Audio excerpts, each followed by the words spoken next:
This is your tech moment for May 17th, 2019. Our first story is from We Live Security by ESET. Eternal Blue reaching new heights since WannaCryptor outbreak by Andrej Krvovic. Attack attempts involving the exploit are in hundreds of thousands daily. It has been 2 years since Eternal Blue opened the door to one of the nastiest ransomware outbreaks in history, known as WannaCryptor or WannaCry. Since the now famous malware incident, attempts to use the exploit have only been growing in prevalence. Currently, it is at the peak of its popularity, with users bombarded with hundreds of thousands of attacks every day. The Eternal Blue exploit was allegedly stolen from the National Security Agency, NSA, in 2016 and leaked online on April 14, 2017 by a group known as Shadow Brokers. The exploit targets a vulnerability in Microsoft's implementation of the Server Message Block (SMB) protocol via port 445. The flaw has been privately disclosed to and patched by Microsoft even before the WannaCryptor outbreak in 2017. Yet despite all efforts, vulnerable systems are widespread even to this day. According to data from Shodan, there are currently almost 1 million machines in the wild using the obsolete SMB v1 protocol, exposing the port to the public internet. Most of these devices are in the United States, followed by Japan and the Russian Federation. Poor security practices and lack of patching are likely reasons why malicious use of the Eternal Blue exploit has been growing continuously since the beginning of 2017 when it was leaked online. Based on ESET telemetry, attack attempts involving Eternal Blue are reaching historical peaks, with hundreds of thousands of instances being blocked every day. A similar trend can be observed by looking at the number of unique ESET clients reporting thousands of attempts to use the exploit daily. Besides malicious use, Eternal Blue numbers might also be growing due to its use for internal security purposes.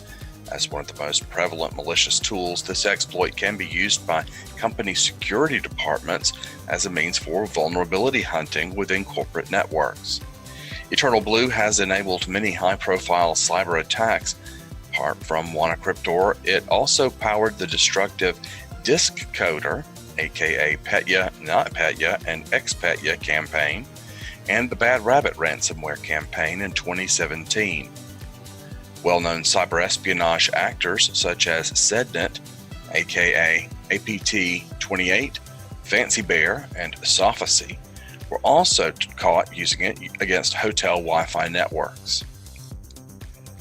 Eternal Blue was also recently seen spreading Trojans and cryptomining malware in China, a return to what a vulnerability was first seen used for even before the WannaCryptor outbreak, and was advertised by the Black Hats as the spreading mechanism for a new ransomware as a service, Yetron. This exploit and all the cyber attacks it enabled so far highlight the importance of timely patching. Moreover, it emphasizes the need for a reliable and multi-layered security solution that can do more than just stop malicious payloads, such as protecting against the underlying mechanism. And this story comes to us from ESET. You can find the links to this and all of these stories below. Facebook bans Israel's Archimedes group over fake political activity, election disruption. This story comes to us from ZDNet.com's Charlie Osborne for 0 Day. Facebook has banned Israel's Archimedes group for allegedly being connected to hundreds of pages, accounts, and groups used to manipulate users and to influence political discussions. Nathaniel Gleicher, head of cybersecurity policy, said on Tuesday that Archimedes Group and all of its subsidiaries are now barred from the social networking platform. Archimedes Group's slogan is "Winning Campaigns Worldwide," according to the firm's website. Archimedes has created and operates its own unique field within the social media realm, the company says. When approaching a client's challenge, we address all possible facets relating to it. We then formulate a concise yet comprehensive solution that will use every tool and take every advantage available in order to change reality according to our client's wishes.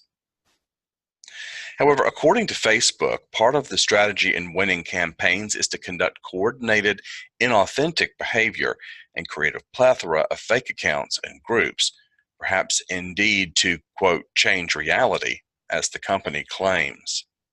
In total, the social media giant has removed 265 Facebook and Instagram accounts, pages, groups, and events linked to Archimedes. When broken down, Facebook has wiped out 65 Facebook accounts, 161 pages, 23 groups, 12 events, and 4 Instagram accounts. The individuals operating the scheme focused on Nigeria, Senegal, Togo, Angola, Niger, and Tunisia, representing themselves as local people and news organizations in order to spread content and initiate debate based on the firm's political agenda. Archimedes Group spent a total of $812,000 on Facebook ads, running its first advertisement in 2012 and the last in April of 2019. Archimedes Group has repeatedly violated our misrepresentation and other policies, including by engaging in coordinated inauthentic behavior, Facebook says. This organization and all its subsidiaries are now banned from Facebook, and it has been issued a cease and desist letter. In an example of the type of content which has been removed, the image below relates to Martin Fayulu, leader of the Engagement for Citizenship and Development Party in the Democratic Republic of Congo. The image translates as, "Faithful to only himself, Martin Fayulu criticizes and rejects the results of the presidential election, which has unfolded transparently, and in an exemplary calmness. It is time for him to admit his defeat to President Tshisekedi, who has been elected in a democratic way." Earlier this month, Facebook wiped out 2 large political schemes on the social network which were connected to Russian entities. Pages, accounts, and groups were removed for impersonating local people in order to manipulate legitimate users and to promote politically driven content relating to Ukraine's military situation, Russian, European, and Ukrainian politics, and the Syrian civil war. ZDNet has reached out to Archimedes Group, and it will update if we hear back.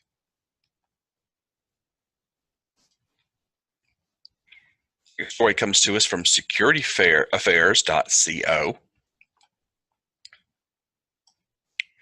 Stack Overflow Q&A platform announced a data breach. This is by Pierluigi Paganini. The popular question and answer platform for programmers Stack Overflow announced on Thursday that it has suffered a data breach.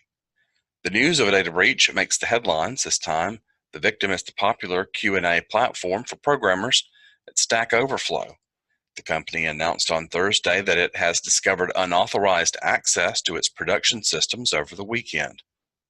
The company immediately launched an investigation. At this time, the company did not share technical details about the intrusion. It only revealed that it found no evidence that customer or user data was compromised. Quote, "Over the weekend, there was an attack on Stack Overflow. We've confirmed that some level of production access was gained on May 11th, reads a data breach notification published by Mary Ferguson, VP of Engineering at Stack Overflow. We discovered and investigated the extent of the access and are addressing all known vulnerabilities," end quote. Stack Overflow has more than 10 million registered users, and it has over 50 million unique visitors every month. The Q&A platform is the most important website of the Stack Exchange network. In December 2018, another popular Q&A platform, Quora, revealed to have suffered a data breach. Back in December, the popular Q&A website Quora revealed that it had suffered a data breach. Unknown hackers breached its systems and had accessed 100 million users' data. Exposing the information included names, email addresses, and hashed passwords. Also from securityaffairs.co, XSS flaw in WordPress live chat plugin lets attackers compromise WordPress sites. A vulnerability in the live chat support plugin for WordPress could be exploited by attackers to inject malicious scripts in websites using it. Researchers at Securi have discovered a stored/persistent cross-site scripting vulnerability in the WordPress live chat support plugin for WordPress. The flaw could be exploited by remote, unauthenticated attackers to inject malicious scripts in websites running WordPress CMS and using live chat support. The issue could be exploited by a remote attacker that does not have an account on the affected website. It's been estimated the plugin currently has over 60,000 installations. It implements a chat solution for customer engagement and conversion. Versions of the plugin previous to 8.0.27 are vulnerable to this stored persistent cross-site scripting problem. Experts pointed out that the attack to trigger this issue can be automated to hit a broad range of victims. An XSS vulnerability could allow hackers to inject malicious code into websites and compromise visitor accounts or expose them to modified page content. A cross-site scripting vulnerability may be used by attackers to bypass access controls such as the same origin policy. And XSS is persistent when the malicious code is added to a section that is stored on the server. Every time the browser of a visitor loads the page, it parses the malicious code and executes the malicious code. In order to exploit the vulnerability, it's possible to use an unprotected admin init hook as the attack vector. Experts discovered that the function WPLC head basic lack of proper privilege checks while updates the plugin settings. You can find out more about this particular vulnerability at securityaffairs.co. Pharmaceutical companies exploited by phishing scam targeting job seekers. This is from itgovernance.co.uk by Luke Irwin. Earlier this month, two major pharmaceutical giants issued warnings about phishing emails targeting job hunters. GlaxoSmithKline and AstraZeneca say that the victims are recruitment scams in which crooks fake job advertisements to obtain people's personal and financial details. The bogus ads can be hard to spot because they use legitimate logos and material and hide the scammers' email addresses effectively. Based on AstraZeneca and GlaxoSmithKline's statements, this is a fairly standard case of recruitment fraud. Job seekers find the fake advertisement on a recruitment site and provide their CV, which will typically include the applicant's name, email address, current employer, and other personal details. The scammers will then email the applicant to say they're being considered before offering them a job. At this point, one of two things will happen. The scammers might refer the victim to an employment agency, also fake, who will ask for money to complete the registration fees. Alternatively, the victim might report directly to the HR department of the bogus employer. Either way, the final step of the crook's plan is to ask for financial details to pay the employee's salary into. They will instead use the details to steal money before cutting all ties with the victim. Recruitment fraud seems like one of the more obvious scams to spot. How could anyone's alarm not be raised if they're offered a job without an interview? Unfortunately, red flags like that are ignored in all kinds of phishing scams, and this scheme is a perfect example of why that happens. Most of us know how disheartening it is to send off application after application, knowing that you probably won't ever hear anything back. It's therefore completely understandable that curiosity and/or hope might get the better of you when you hear that you're not only in consideration, but have also been offered a job. Sure, you're likely to be a little suspicious, but it's a highly respected organization like GlaxoSmithKline or AstraZeneca, so it must be legitimate, right? It's only in retrospect that you see all the clues that you should have confirmed your suspicions. What should you be looking for? GlaxoSmithKline says job hunters can determine the legitimacy of an advertisement by asking, are there major spelling or grammatical errors in the communication? What is the sender's email address? Does this seem consistent with previous communications? Who is sending the mail? Search the name online to determine whether it's a real employee and whether they are the appropriate person to be managing the application process.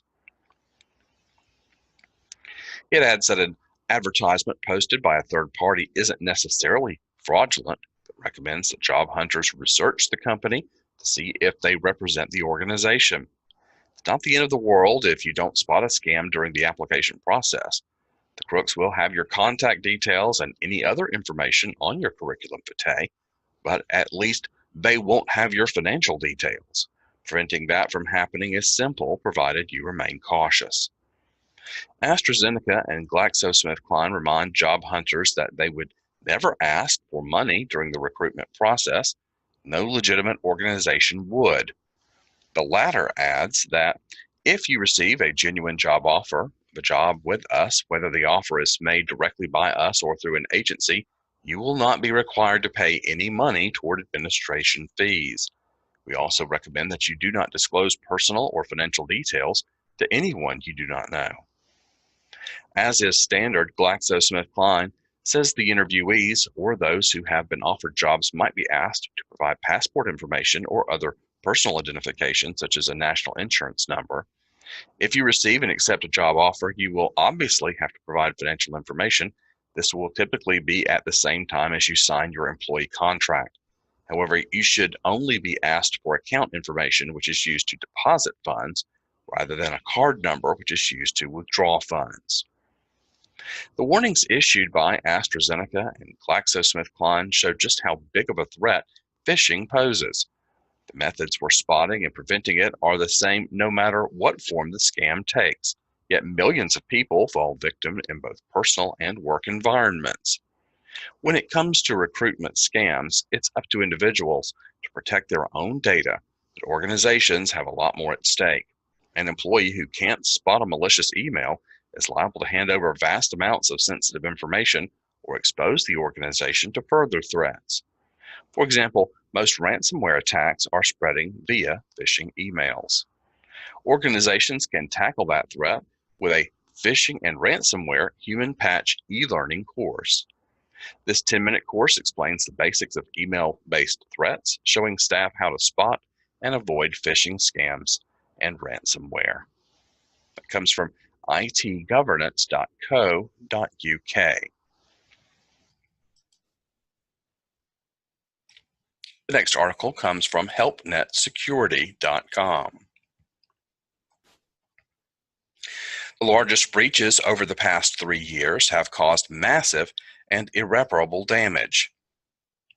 Publicly traded companies suffering the worst data breaches averaged a 7.5% decrease in stock price, a BitGlass report reveals.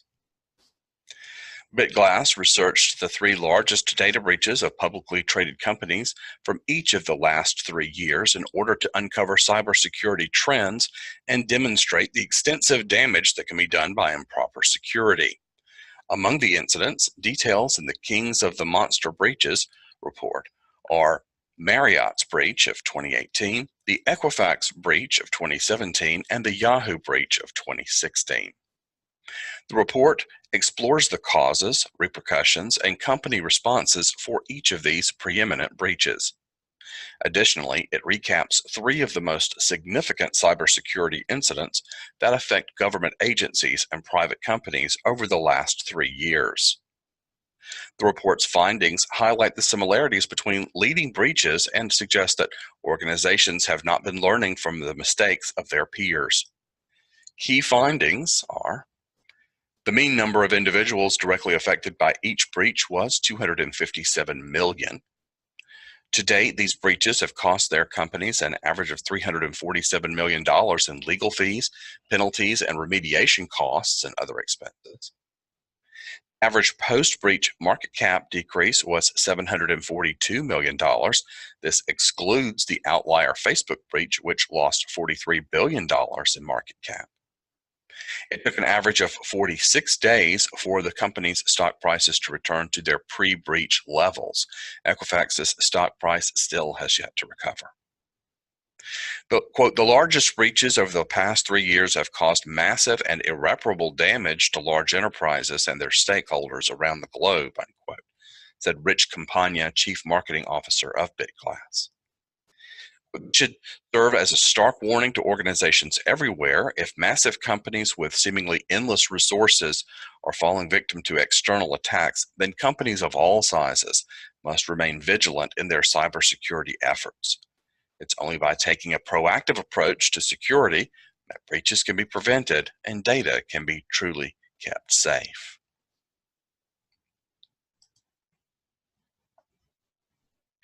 Next article from helpnetsecurity.com. Half of companies missed GDPR deadline. 70% admit systems won't scale. Even if given 2 years' notice to achieve GDPR compliance, only half of companies self-reported as compliant by May 25, 2018, a DataGrail survey reveals.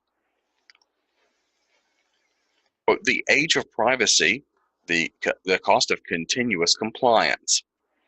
This report benchmarks the operational impact of the European General Data Protection Regulation, GDPR, and the California Consumer Privacy Act, CCPA, as well as sharing insights into lessons learned and attitudes towards privacy regulations.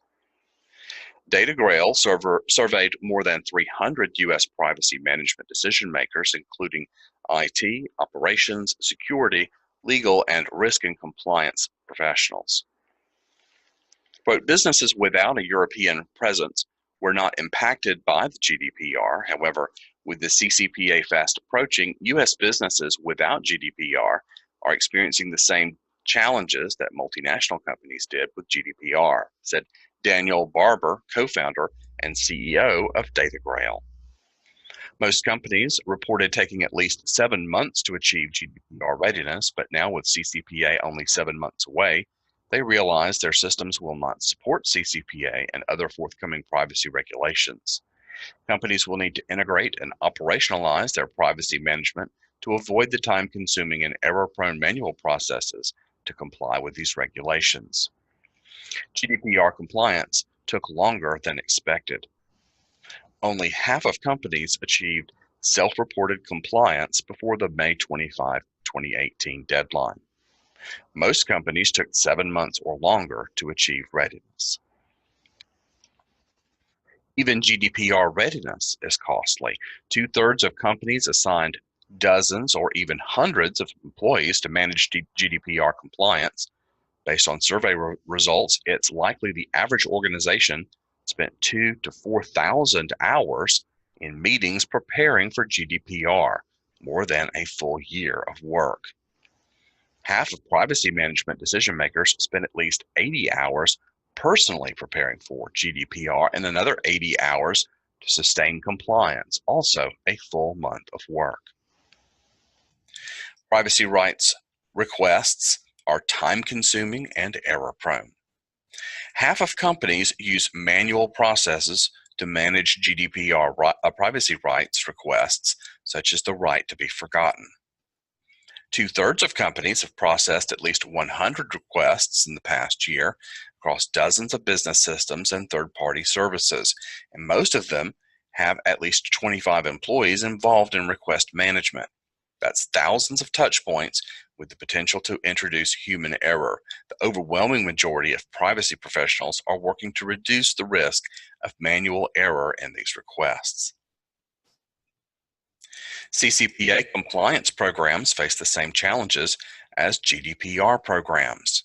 2/3 of privacy professionals believe it will take less than 6 months to prepare for CCPA, even though most reported it took 7 months or longer to prepare for GDPR. Even worse, technology adoption rates for CCPA are lower than they were for GDPR.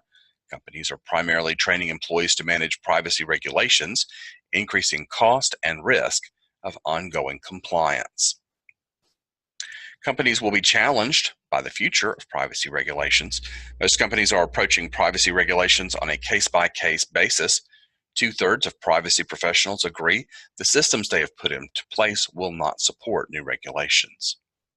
90% of companies plan to hire at least 3 new employees in the next 2 years to manage privacy regulations, but only 1/3 of companies are automatically updating their data inventory. It's evident from this research that most companies still rely on piecemeal technology solutions and manual processes when they should be turning to privacy management solutions purpose-built for privacy regulations, said Barber. As companies turn their attention from GDPR to CCPA and beyond, they must operationalize sustained compliance to reduce risk, provide transparency for their customers, and control operational costs. Next story from helpnetsecurity.com. Analysis of device data shines a light on cybersecurity risks in healthcare.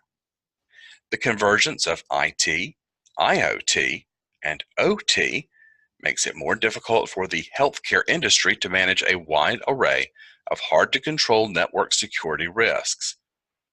IoT and OT devices are rapidly increasing in numbers, but traditional IT still represents the most vulnerable attack surface, according to Forescout Technologies report.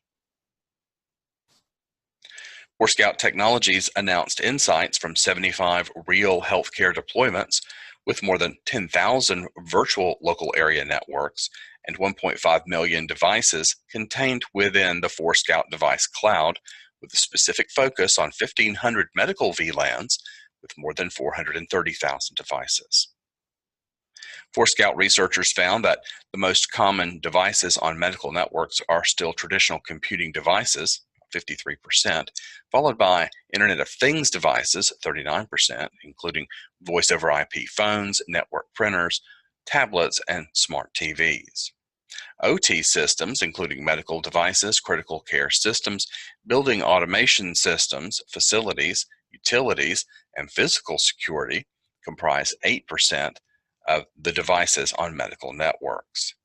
Within the OT device category, the 3 most common connected medical devices found were patient tracking and identification systems, 38%, infusion pumps, 32%, patient monitors at 12%. Considering the growing number of vulnerabilities in OT environments, we can see an increase in the attack surface in healthcare environments.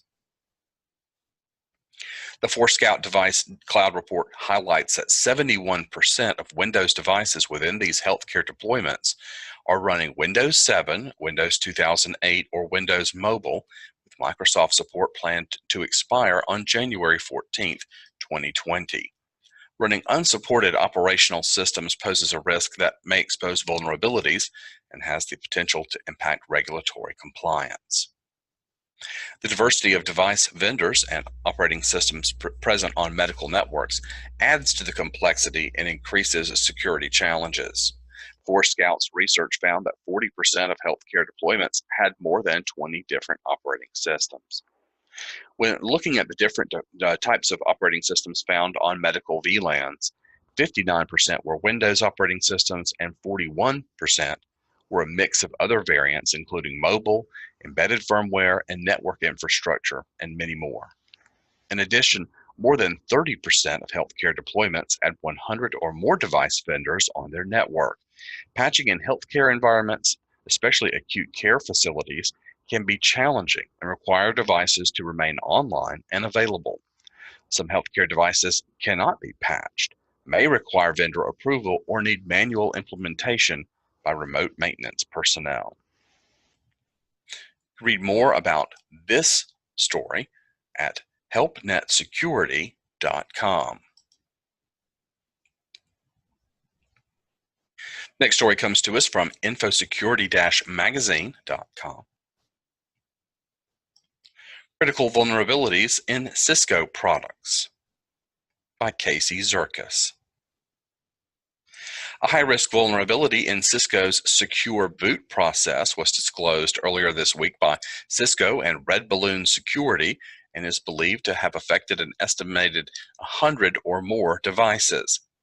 The vulnerability, CVE 2019-1649, is in the logic that handles access control to one of the hardware components in Cisco's proprietary secure boot implementation that could allow an authenticated local attacker to write a modified firmware image to the component.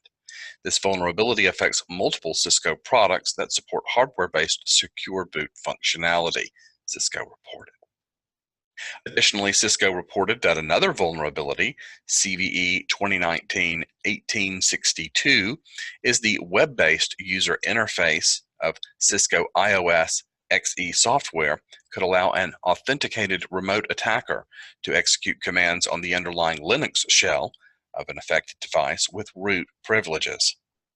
The vulnerability, called FangryCat, affects millions of Cisco devices, including routers, switches, and firewalls, and exposes a large number of corporate and government networks to remote attacks, according to Red Balloon Security. Cisco also noted in regard to the secure boot vulnerability that it will release software patches, but there are no workarounds to address the issue. An attacker could exploit this to gain full and permanent access to those networks. It also can't be fixed with a software patch, so it will be difficult for affected organizations to fully mitigate the threats this poses, according to Red Balloon Security. This is a significant security weakness which potentially exposes a large number of corporate, government, and even military networks to remote attacks, said Dr. Ang Kui, founder and chief scientist of Red Balloon Security, in a press release. We're talking about tens of millions of devices potentially affected by this vulnerability, many of them located inside of sensitive networks. These Cisco products form the backbone of secure communications for these organizations, and yet we can exploit them to permanently own their networks. Fixing this problem isn't easy, because to truly remediate it requires a physical replacement of the chip at the heart of the trust anchor system. A firmware patch will help to offset the risks, but it won't completely eliminate them. This is the real danger, and it will be difficult for companies, financial institutions, and government agencies to properly address the problem. Next story also comes from infosecurity-magazine.com. Forbes site back up, then down again after Mage Cart attack, also by Casey Zirkus. Forbes was reportedly back online but went down again at 3:30 p.m. UTC after reports that the site was hit with the Mage Cart card skimming malware, according to security researcher Troy Mersch. Mersch tweeted on May 15th that Forbes had been infected with Mage Cart malware, adding that customers who made a purchase while the site was compromised likely had their credit card information stolen. In a later tweet, Mersch confirmed that the malware had been removed. Hackers apparently injected obfuscated JavaScript, which could be linked to the ongoing supply chain attacks that have been reported by William DeGroot this week. Forbes is, according to the Register, a customer of PickReal, which has been the victim of a supply chain attack. Mersch reportedly sent several emails in an attempt to alert Forbes to the Mage Cart infection and reported the problem to the domain owner, yet he has not heard back from Forbes, the Register said. Threat actors have used several methods of attacking websites. There's a trend, though, towards attacking the payment page supply chain, which offers the most bang for their buck because third parties offer direct links to a large number of customers, including high-profile companies that would otherwise be harder to compromise, said Mike Bittner, Associate Director of Digital and Security Operations, the Media Trust. These pages are soft targets for several reasons. They run third-party code supplied by vendors who operate on very tight, sometimes negative profit margins, and must scrutinize every expense. Such businesses often fail to give security and privacy the priority they require. Second, third-party code executes outside the web owner's infrastructure, making them hard, if not impossible, to monitor without the right tools and expertise. Third, in many publications, these payment pages do not fall under the website operator's revision ops team, who make pivotal decisions on security and privacy. The bottom line here is that publishers should be carefully vetting all their third parties for security and privacy and conduct frequent audits to ensure they have adequate security measures in place, because every one of their third parties is likely not only vulnerable, but under attack. The next story comes to us from zdnet.com. United States telecommunications companies say they've stopped selling user location data, with a few exceptions. By Catalin Simpano for 0 Day. AT&T, Sprint, T-Mobile, and Verizon say they've stopped selling customer geolocation data to third parties, according to letters the four companies have sent to the U.S. Federal Communications Committee, made public today. The four have been called to answer for their business practices after investigations last year revealed that they were selling access to customer geolocation data to bounty hunters, prisons, and various other third-party companies, in many cases without user knowledge.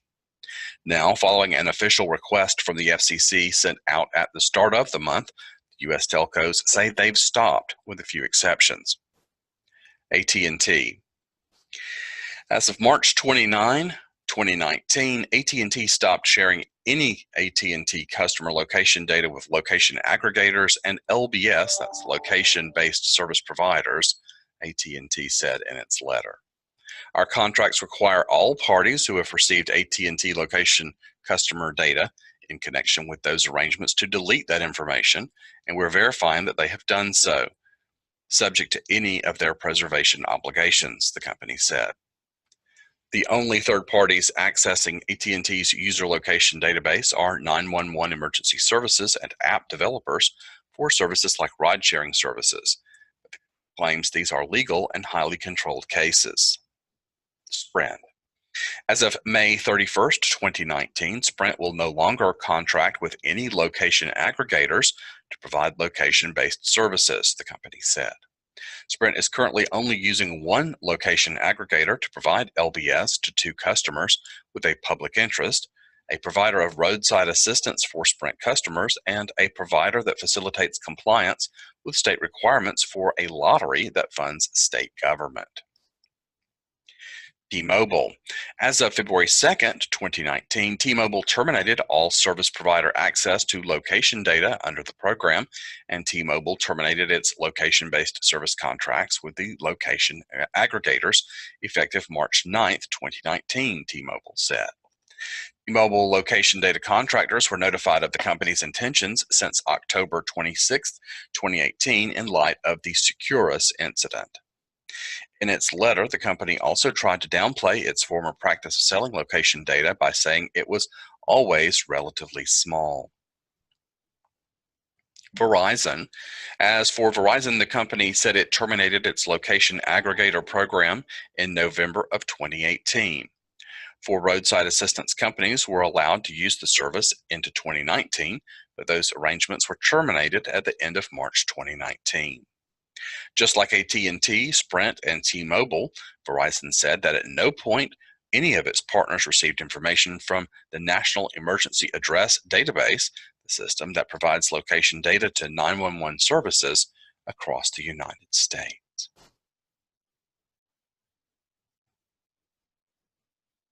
Next story also comes from zdnet.com and Catalin Simpano. Privacy concerns raised about upcoming client hints web standard. Brave devs warn about new alternative user fingerprinting method being rolled out with Chromium-based browsers. Developers of the privacy-focused Brave browser have raised concerns last week about possible user privacy issues in client hints, a new internet standard currently pending approval by the Internet Engineering Task Force, the IETF. The Brave team suggests third-party web servers could abuse client hints to secretly fingerprint and track users across the internet, a side effect of the protocol's design. Put forward by Google engineer Ilya Grigorik back in 2015, Client Hints was developed as a tool for content negotiation and automatic resources selection. Client Hints was created to help developers implement responsive images Images that adapt in size based on the user's device width, also always showing photos in appropriate resolution and size.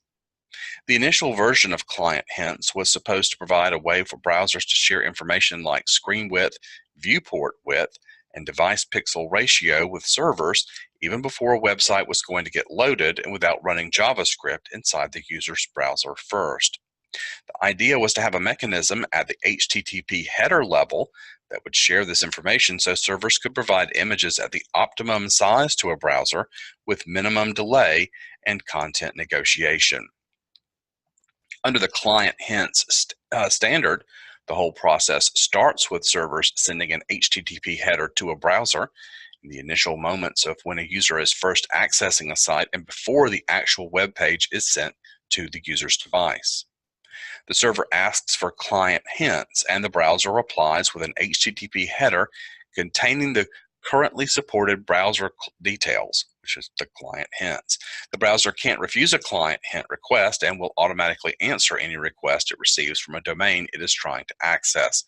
Furthermore, website owners can also tell browsers to share Client Hints with all third-party domains used by their website, allowing third-party services to receive in-depth details about another site's visitors. Adding Client Hints into the browser platform would expose an additional tracking method to block and potentially make it even more difficult to maintain a usable private web, the Brave team said last week in a blog post criticizing the new protocol. What the Brave team is saying is that in situations where users employ anti-fingerprinting extensions or browser settings that block intrusive JavaScript tracking, Client Hints provides an alternative method for tracking users, which websites can employ as an alternative. The fact that Client Hints is new also means that most of these privacy-focused browser settings and extensions also don't support blocking Client Hints. Speaking with ZDNet today, Giorgio Meoni, creator of NoScript extension, said that Chrome and Firefox extensions can theoretically block Client Hints in its current form. However, planned changes to the Chrome extensions mechanism would prevent ad blockers and similar extensions from blocking Client Hints in the future, leaving the door open for a secretive user tracking fingerprinting channel. Currently, yes, definitely, Meoni told ZDNet, but under the web request changes proposal of the Chromium development team with its partial replacement with the declarative net request API, most likely not. So NoScript could do it now and keep doing it in Firefox, but maybe not in Chrome and Chromium. You can read more about this at zdnet.com. From securityaffairs.co, Google Zero Day in the Wild project tracks 0 days exploited in the wild. White hat hackers at Google Project Zero are tracking cyber attacks exploiting 0 days before the vendor released security fixes. Experts at Google Project Zero are tracking cyber attacks exploiting 0 days as part of a project named 0 Day in the Wild. Today we're sharing our tracking spreadsheet for publicly known cases of detected 0 day exploits in the hope that this can be a useful community resource. And then there's a link to the spreadsheet. The data is collected from a range of public sources. We include relevant links to third-party analysis and attribution, but we do this only for your information, reads the blog post published by Google Project Zero. The experts are monitoring the 0 day vulnerabilities exploited by hackers before they became publicly disclosed or known to the vendor. The project aims at tracking 0 days exploited in attacks covered by Project Zero researches. The researchers collected the information into a shared spreadsheet that already includes over 100 vulnerabilities exploited in attacks since 2014. Next story comes to us from threatpost.com. Mobile risks boom in a post-perimeter world. This is by Tara Seals. The bloom is on mobile, whether it be the enterprise, employees, or the cyber criminals plotting new ways to slip past a corporate defense in a post-perimeter world. Cyber criminals are now taking a mobile-first approach to hacking the enterprise. Case in point, last month, 500 million Apple iOS users were stung by an attack exploiting an unpatched bug in Chrome for iOS. Crooks managed to hijack user session and redirect traffic to malicious websites, booby-trapped with malware. Attacks like these demonstrate just how widespread and effective a mobile cybercrime campaign can be. It's also an example of how cybercriminals are increasingly and successfully targeting mobile users. For enterprises that are embracing an ever more mobile workforce, escalating mobile attack vectors significantly widen the threat landscape, forcing companies to rethink what their security requirements need to be. Supporting the mobile worker is increasingly on businesses' to-do list. According to a 2018 Oxford Economics survey, 80% of respondents said that company workers cannot do their jobs effectively without a mobile device. The same survey shows that 82% believe that mobile devices are critical to employee productivity. When combined with the move to cloud applications and computing, which removes data from a company's physical perimeter, the mass adoption of mobility has opened up fresh fronts in the cybersecurity battle, according to David Richardson, Senior Director of Product Management at Lookout. Your users have gone mobile, and so these mobile devices can connect to any network and they can access that data that's in the cloud from anywhere. He said, essentially, your corporate network is now the Starbucks Wi-Fi, any hotel Wi-Fi, or home Wi-Fi anywhere in the world. In a Lookout survey of RSA attendees this year, 76% of them said they have accessed their corporate network, corporate email, or corporate cloud services from a public Wi-Fi network, such as a coffee shop, airport, or hotel. This has many businesses worried. Executives are particularly concerned about the risk that remote workers pose. Nearly three-quarters, 73%, of vice presidents and C-suite IT leaders in a recent survey from OpenVPN state remote workers pose a greater risk than on-site employees. That C-suite concern is not unfounded. The potential mobile attack scenarios are vast and growing more commonplace. For instance, man-in-the-middle attacks can be mounted on devices that attach to public Wi-Fi networks to intercept data flowing to and from various cloud services. A recent example of this came to light in April when researchers uncovered multiple man-in-the-middle vulnerabilities in a built-in security app in smartphones made by Xiaomi, the biggest mobile manufacturer in China and India. Due to the unsecured nature of network traffic to and from guard provider and the use of multiple SDKs within the same app, a threat actor could connect to the same Wi-Fi network as the victim and carry out this man-in-the-middle attack, Check Point said at the time, adding over 150 million users were impacted. Users can also unwittingly infect their devices by downloading malicious apps, as demonstrated by a raft of adware-infested apps in Google Play that recently infected 30 million Android users. And then there are software vulnerabilities that are introduced by old applications, out-of-date operating systems, and vulnerable SDKs that don't get monthly updates pushed to them. Without updating, users are at risk from attackers creating exploits for the bugs. Those exploits are usually geared towards dropping malware on targeted devices. Bitdefender, for instance, last summer uncovered an Android malware known as Treeout, built for corporate espionage and advanced surveillance capabilities, which suggests that a sophisticated actor is pulling the strings. Bugs in poorly written applications can also expose users, making patching apps critical as well. For instance, a white hat hacker recently reverse engineered 30 mobile financial applications and found sensitive data buried in the underlying code of nearly all apps examined. Armed with that information, a hacker could, for example, recover application programming interface (API) keys and use them to attack the vendor's back-end servers and compromise user data, researchers said. Read more about this story from threatpost.com. Finally today, Schneier on security. More attacks against computer automatic update systems. Last month, Kaspersky discovered that ASUS's live update system was infected with malware, an operation it called Operation Shadowhammer. Now we learned that 6 other companies were targeted in the same operation. As we mentioned before, ASUS was not the only company used by the attackers. Studying this case, our experts found other samples that used similar algorithms. As in the ASUS case, the samples were using digitally signed binaries from 3 other Asian vendors. Electronics Extreme, authors of the zombie survival game called Infestation Survivor Stories. Innovative Extremist, a company that provides web and IT infrastructure services but also used to work in game development. Zepeto, the South Korean company that developed the video game Point Blank. According to our researchers, the attackers either had access to the source code of the victims' projects or they injected malware at the time of project compilation, meaning they were in the networks of those companies. This reminds us of an attack that we reported on a year ago, the CC Cleaner incident. Also, our experts identified 3 additional victims: another video gaming company, a conglomerate holding company, and a pharmaceutical company, all in South Korea. For now, we cannot share additional details about those victims because we're in the process of notifying them about the attack. You can read more about this at schneier.com, SCHNEIER.com.